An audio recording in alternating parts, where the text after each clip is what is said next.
Tiene la palabra el diputado Felipe Solá. Gracias, señor presidente. Mire, presidente, hace 40 años, en 1975, hubo un shock económico que mostraba ya el acercamiento del neoliberalismo al gobierno, que partió en dos la historia, antes y después, que fue el Rodrigazo. El Rodrigazo sacó a la calle a la Central de los Trabajadores. El Rodrigazo obligó a la renuncia nada menos que de López Rega, que tuvo que fugar del país. El Rodrigazo generó nuevos pobres y nuevos ricos, mucho menos ricos que pobres, pero en gran cantidad. Tan es así que había una financiera llamada Macro, y todo el mundo creía que era macroeconomía, y en realidad era porque sus dueños habían hecho tanta guita con el Rodrigazo y la devaluación que llamaba Mercedes Celestino Rodrigo, que quiere decir macro. ¿Cuánto subieron las tarifas con Celestino Rodrigo? 110%. En un mundo de inflación, porque el 75 fue un año de altísima inflación.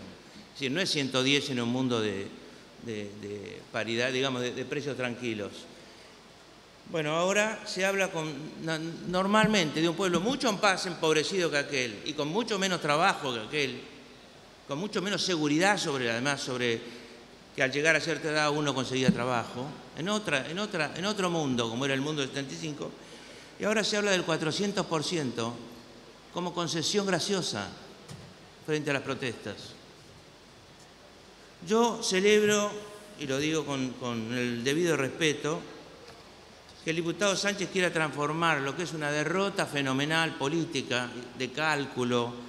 Ahí en la política entra en el cálculo, la oportunidad, la comunicación y el fondo de la cuestión. Fallaron en todo y ahora resulta que es una fiesta de la República lo que estamos viendo. Vamos a discutir todo, está todo bien, estamos dispuestos a discutir todo, es como degollemos a mucho tiempo y después discutámoslo. Total, lo discutimos abierto y republicanamente. Esta fiestita republicana se da con las leyes y bienvenido que se den. ¿Por qué? Porque el oficialismo, Dios gracias, no tiene mayoría. Como no tiene mayoría, tiene que negociar las leyes y eso ha levantado este Parlamento, lo hace trabajar muchísimo más horas que antes y con mucho más sentido. Y eso es bienvenido. Ahora, sobre el punto que más ha afectado a los argentinos durante los días que se llevan desde el 10 de diciembre hasta hoy, no, ahí el Parlamento no puede meterse.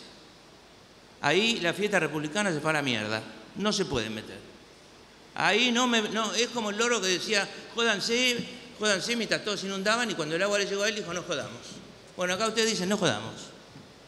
Con esto no se metan. Acá, lo de la República, etcétera, pusimos una chicana de tipo reglamentario para que no se pueda opinar sobre esto, que es lo que más ha dolido de todo. Y quiero decirles dos cosas.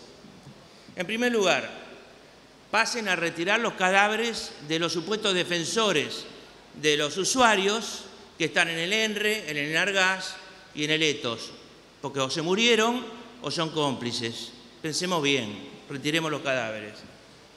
En segundo lugar, vamos a meter una ley que cree sindicaturas del usuario de paso obligatorio en los tres entes y de consulta obligatoria y vinculante. Porque así como están, son una vergüenza.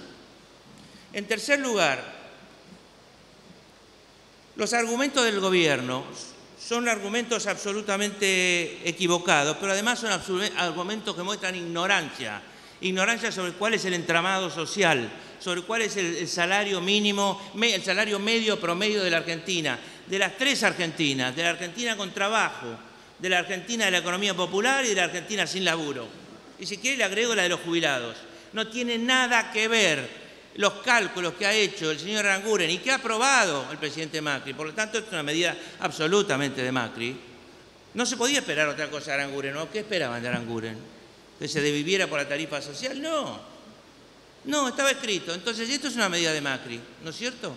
¿Qué cálculo hicieron? ¿Sobre la base de qué salarios? Y ahí quiero advertir que el consumidor de energía, de gas, de electricidad, es un semiesclavo nuevo, moderno.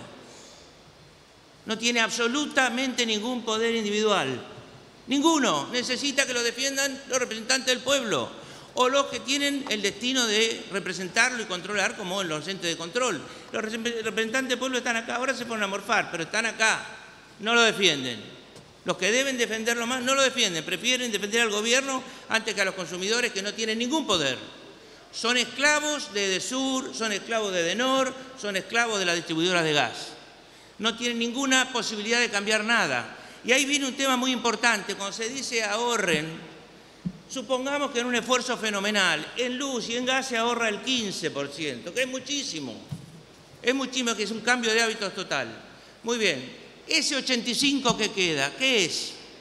¿Es un bien que falta en la Argentina? No, es un bien salario. Es un bien salario, como siempre se le ha llamado al pan, a la harina, al aceite, a la leche. Es un bien salario al que no se puede renunciar para vivir. Somos esclavos de eso, de ese bien. ¿No es cierto? Por lo tanto, no se puede ligar el precio de ese bien a la ausencia de ese bien en circunstancias muy difíciles, como un verano, los veranos cada vez más cálidos, o los inviernos, este invierno que ha sido mucho más frío que el año pasado y por lo tanto tiene un 35% de aumento del consumo. No se puede. Diputado. Perdóneme que me fui. No se puede. Es un concepto muy grave. Digo una sola frase. El gravísimo problema de generación, distribución, de transporte y distribución, sobre todo generación en electricidad y en gas, nunca se podrá solucionar vía tarifa. Las tarifas pueden ser actualizadas por la inflación, pero no las tarifas ser la base de la inversión que necesita la Argentina, que es una inversión a largo plazo, que debe ser explicada y que por supuesto pasará por endeudamiento en serio con organismos bilaterales o multilaterales de crédito. Muchas gracias. Gracias, señor diputado.